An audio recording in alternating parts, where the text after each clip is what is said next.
Lwaka Yesu Kristo Desali Tukingo.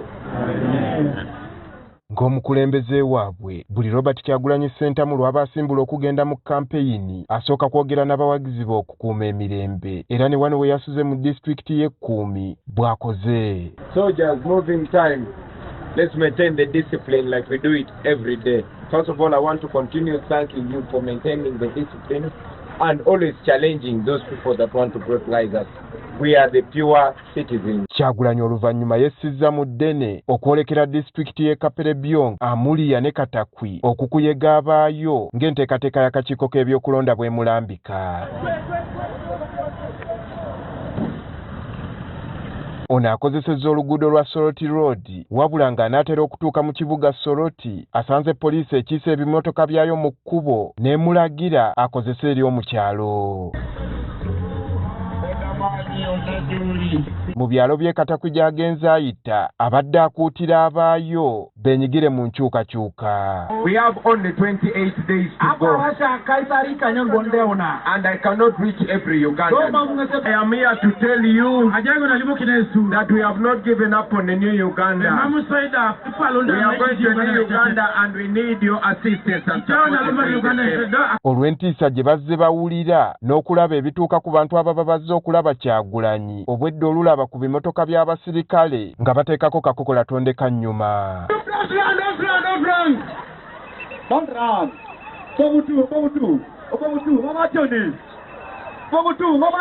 Kyagulanyi bw'atuuse eggwe Kawunte eno aliko munnakibiina ki FDC Tom Julius Ekudo gwawanzeeko eddusu abatuuze okumulabiranga ddala. Yeah, we had a brother who sold his spirit to the devil. And I want to ask you to support our brother Ekudo here.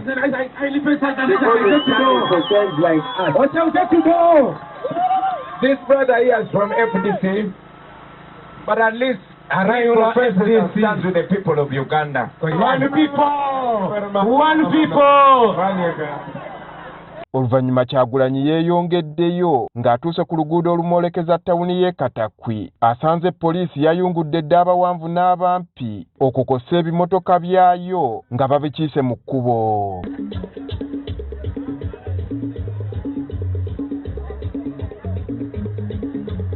Kyagulanyi akutte oluguudo lw'ettaka lwe bamulagidde era wano poliisi n'eggyawo ebimotoka byayo ne baggulawo oluguudo nga bamanyi agenze. Kyokka ono abadde ng'abateze akanyeebwa era olutuuse mu maaso n'aweta okudda ku luguudo olumutuusa mu ttawuni y'e Katakwi. Abasirikale abatonotono abamulinnya akagere yonna gy'abeera atambulira bagezezzaako okumwekiika wabula nga buteerere. Wabula ze emmotoka ezitambula naye tezikkiriziddwa kuyitawo. Kino kimotoka kino kitusiikiriza kino. Kyagulanyi atuuse mu ttawuni y'e Katakwi wabula nga poliisi ewambye ekimotoka kye kwayogerera. Afunye ekizindaalo kimukalakaasa n'ategeeza nga bw'atagenda kuva mu kifo kino nga poliisi tetadde byuma bye.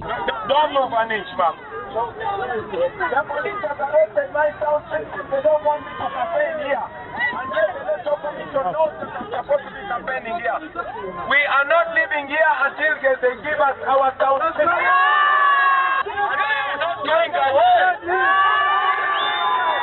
Kitutte akaseera ng'abasirikale bamusindiikiriza ave mu kifo kino wabula nga yeeremye okutuusa mmotoka ye ey'ebizindaalo bwe bagitadde n'emwegattako.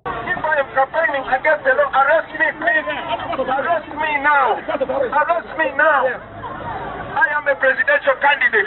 You are doing a wrong thing. This is wrong that you're doing.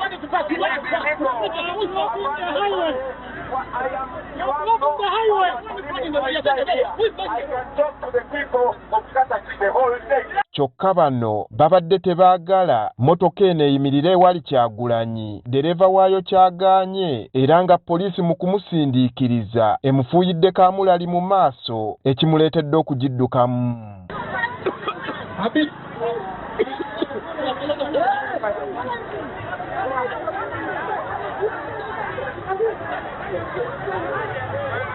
Poliisi enoonyezza asobola okugivuga n'abula n'ekomyawo ddereeva waayo agivuge ku mpaka.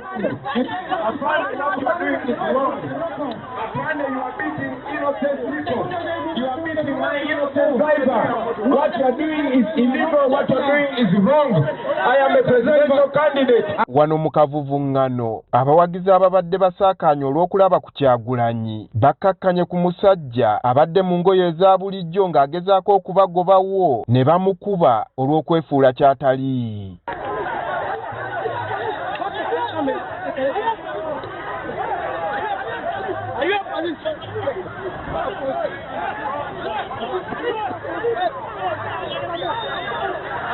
Kyagulanyi oluvannyuma lw'akaseera asazeewo ave mu kibuga ky'e Katakwi okwolekera ebitundu ebirala nga bw'ayogerera abakuumaddembe ebisongovu.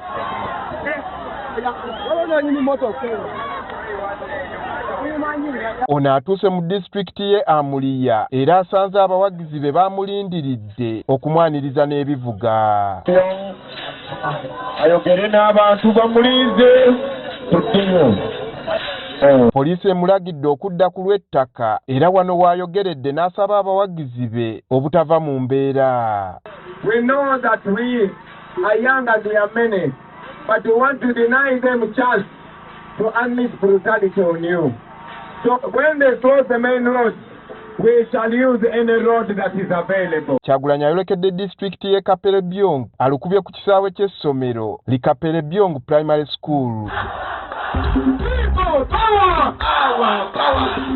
Kyagulanyi asabye abawagizi be okulonda enkyukakyuka abataasa obulimba n'ebisuubizo bya gavumenti eri mu buyinza eri ekitundu kyabwe. No cow, no vote. No cow, no vote. Also, let me ask you, I know Museveni came and said he's going to give 5 cows to every house. You know Museveni is lying to you. And to prove that he's lying to you, tell him to give you those cows before the polling day. Kyagulanyi ng'amaliriza olukuŋŋaana lwe ng'ayolekera gy'agenda okusula, poliisi emusibidde mu kkubo nga temukkiriza kweyongerayo.